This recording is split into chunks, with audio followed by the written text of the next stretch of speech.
crazy conspiracy theories that turned out to be true. The Canadian Fruit Machine. Fruit Machine is an ambiguous name, but if you have a keen mind, you might have had a few assumptions on what it could have been about. But if you're still in the dark, let me give you its other name, Canada's Gaydar or Gay Detection Machine. It should paint a bit of a clearer picture. If I told you that the Canadian government in the 1960s came up with a strange device and series of tests specifically made to identify gay men so that they could discriminate against them, you would call me crazy, right? Well, you're not alone. But unfortunately, you are wrong. The Canadian government did exactly that. Let me explain. The whole point of this fruit machine was essentially to identify and remove homosexual men working in government roles, specifically in the military and law enforcement during the 1960s. Dr. Frank Robert developed a rather strange series of psychological tests with the purpose of obviously identifying gay men. How this machine actually worked was kind of hilarious and extremely rudimentary. Basically, all it would do is it would show you erotic images and say essentially gay buzzwords to see if your body had any sort of positive reaction to the stimuli. One of the markers they were looking for was a dilation of the subject's pupils,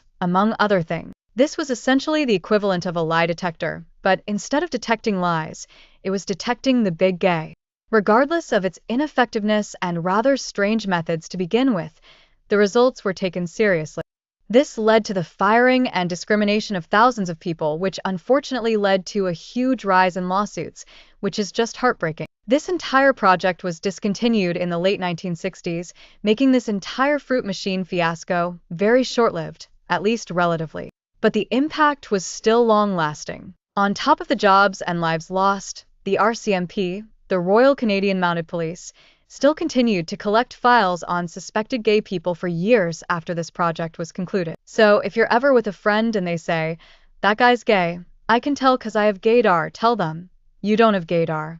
The Canadian government had gaydar, and they used it to discriminate whether they were gay or not, as any little twinkle of evidence was good enough for them, and this had huge impacts. Then just sit there and awkwardly look at each other for a few minutes, and if they ask you how you knew this, you know what to tell them. The gay bomb. While we're on the topic of the big gay, I have one more for you, that being the gay bomb, which was a non-lethal chemical weapon theorized by, surprise, the United States military, specifically the Air Force. This bomb's purpose was simple, yet strange. It was meant to be dropped over enemy territories, spreading a chemical mixture in the form of gas that would turn enemy troops essentially homosexual. This hypothetical weapon was confirmed in a 1994 Department of Defense document where it spoke of a hypothetical weapon designed to dispense sexual pheromones among enemy forces to generate mutual attraction. Now, initially, I thought the military application would be that the soldiers would just be too busy loving on each other to get any fighting done, but that wasn't the case. It's actually a lot less interesting. Supposedly, the entire point was to cause confusion and panic amongst these troops, reducing their effectiveness in battle.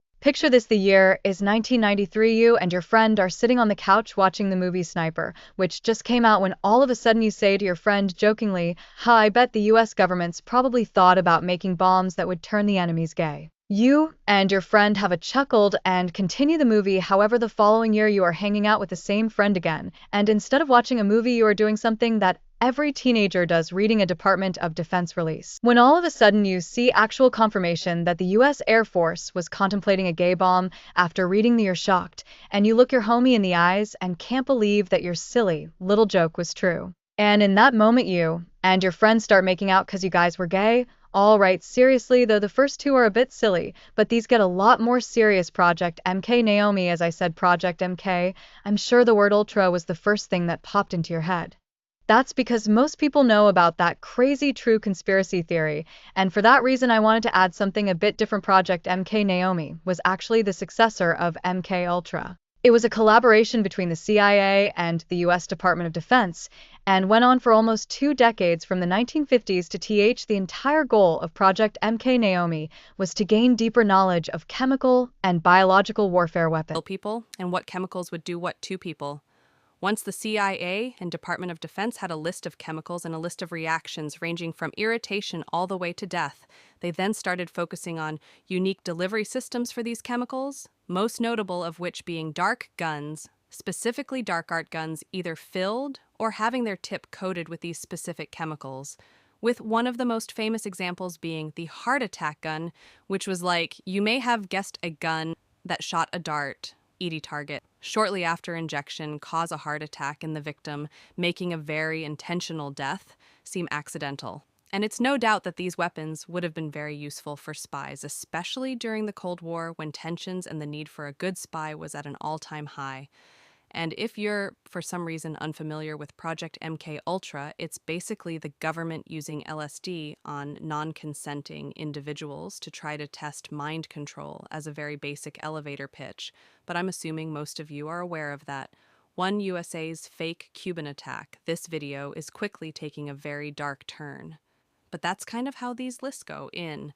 During the Cold War, the U.S. wasn't just tense with Russia, it also had growing tensions with its southern neighbor Cuba, specifically because Fidel Castro had risen to power in 2003, Cuba, and was a rather large proponent of communism, or at least kept a very good relationship with Russia. During this time, the U.S. experienced the Cuban Missile Crisis, which simply put was Russia putting their nukes in Cuba because the U.S. had put their nukes in Turkey and Italy. This situation was scary, but it was resolved safely. However, the U.S. did not forget, hence them coming up with Operation Northwoods. The plan suggested that the government would carry out a series of fake terrorist attacks on the American military and civilians, to then blame Cuba for these attacks and then justify going to war. Some of these crazy actions that they planned on doing to their own people was hijacking planes, sinking boats, and even bombing U.S. cities, all done intentionally, to point the blame at Cuba. But this wasn't just a get-back for the Cuban Missile Crisis. This plan was part of a larger effort to oppose Fidel Castro communist government, which was aligned directly with the Soviet Union, the USA enemy at the time, and with the Soviet Union having an ally so close to us, soil the U.S. was feeling the heat. Although, would that have justified any of these actions? I don't believe. So that being said, fortunately, none of these actually happened. Although it's not because the government had a change of heart and realized this was awful, President John simply rejected the plan because he thought that this would cause a large-scale war against Russia, which he deemed to be too risky. Regardless, though none of these horrible attacks injured any innocent people, which is great. And nobody even knew about it until 1997, when the documents were declassified and made public. So yeah, although the government didn't sacrifice its own people in the name of war, they definitely heavily considered it, which is definitely concerning North Korea abducting Japanese citizens during the late 1970s to early 1980s. There were rumors spreading around coastal Japan that North Korean agents were abducting innocent Japanese citizens and taking them back to North Korea for a plethora of reasons. This rumor even gained government attention and was simply brushed off as a conspiracy theory that had absolutely no merit. That was until it was proven to be right between 1977 and 1983. North Korean agents were doing exactly what I described, abducting Japanese citizens from coastal cities of Japan and taking them back to North Korea for a multitude of reasons. And these people weren't your typical abduction victim. They weren't prostitutes or homeless or anybody who seemed potentially vulnerable. They were seemingly chosen at random, making this even more scary and bizarre. The Japanese government officially recognizes over 17 victims of North Korea's abduction, although North Korea only claims they abducted 13, which to me is even crazy that they admitted to anything. But some people suggest that over hundreds of people were taken. These victims were ranging anywhere from teenagers to adults, and were kidnapped for, like I mentioned, various reasons, but were most commonly used to teach Japanese or Japanese culture to North Korean spies, so that these North Korean spies could acclimate to the culture and essentially blend right in. Besides teaching at these schools, they would also provide fake IDs for covert operations, as these people weren't going to be in Japan, so spies could take their identity and use them. The only reason that North Korea ever even admitted to any of the abductions was because after investigations by the Japanese authorities, there was simply no doubt at all that these abductions were happening and that these people were in North Korea, until there were absolutely no one else to blame and nowhere else to go for North Korea that they finally admitted. Unfortunately, there really is no happy ending to the story, and the chances are that these abductions have gone on much longer, and there has been many more victims than we could have ever imagined in the situation. And with the way that things are currently with North Korea, it's very likely that they will never be held accountable for literally abducting, torturing, and killing innocent Japanese citizens, the U.S. government poisoning alcohol. It's no conspiracy theory that from 1920 to 1933, the U.S. government banned alcohol. Hence, this time being known as the Prohibition era, as alcohol was literally prohibited. But besides passing laws and regulations to ensure that no alcohol was being produced or distributed, the U.S. government also took a few additional steps to really deter people from consuming alcohol. What the government chose to do was add methyl alcohol into industrial-grade alcohols to deter human consumption. It's theorized that the government assumed that having these deadly poisons in this alcohol would cause some of these illegal consumers of alcohol to pass away, deterring these bootleggers to sell their product, as it was killing their customers. Unfortunately, that wasn't the case, and the bootleggers continued to sell, and alcoholics continued to drink. And unsurprisingly, as a result of this, many people were poisoned and died. And in 1927 in New York, alone there was over deaths, confirmed to have come from alcohol poisoning from tainted alcohol. Specifically, the methyl alcohol. The government used this strategy up until when the prohibition ended, and it was at that point confirmed that the U.S. government was literally poisoning alcohol, as it was recorded as a strategy to curb alcohol consumption. So, yeah, was intentionally putting deadly chemicals into products that they knew that people were consuming. I find this one a bit interesting because although people weren't supposed to be consuming this, the U.S. government knew that people were going to consume this. So the fact that they intentionally put deadly chemicals into it, to me, is a bit concerning. This might just be an optimistic thought, but I would like to believe that there's a way where you can deter people from drinking illegal industrial GR alcohol without putting literal poison in it.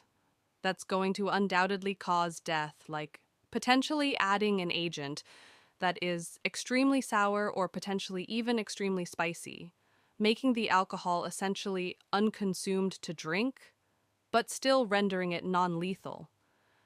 As great as it sounds, this might have not been an option, as those sorts of additives may have rendered the actual industrial-grade alcohol less effective, which wouldn't have worked, because this alcohol needed to serve its primary purpose, as it wasn't meant to be consumed. It was literally industrial grade. Yeah, anyway, from 1920 to 1933, the U.S. government decided that the best way to deter people from drinking alcohol was by killing them, or at least slowly poisoning them, which I wouldn't say is much better. The USA's fake Vietnam attack. And we're already back. Does this story sound at all familiar? But seriously though, I could make an entire separate video focusing solely on extremely deplorable things that the US government has done, but I do value living. So if you really want that video, let me know in the comments. But if not, I probably won't make it. That being said, let's get into the fake Vietnam attack.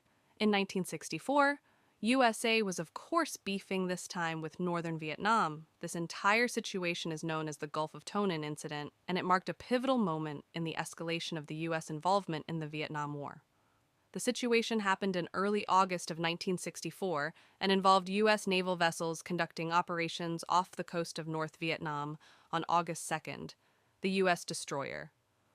The USS Max was conducting intelligence pearls, and on this PL, it encountered 3 North Vietnamese torpedo boats. There's a small conflict which led the Maddox to fire warning shots at the torpedo boats and the torpedo pots to respond with an unsuccessful attack. The Maddox suffered minor damage, literally only took a single bullet hole. But the North Vietnamese torpedo boats were significantly damaged, with crew either dead or severely injured. This entire encounter happened because the North Vietnamese were pretty soused out about covert US-backed operations happening on their coast. Regardless, this incident was relatively minor in regards to the Vietnam War as a whole. But what isn't is the alleged second attack that happened days later on August 4th, 1964. It was claimed that on this day another attack on the USS Maddox and the USS Turner Joy had taken place.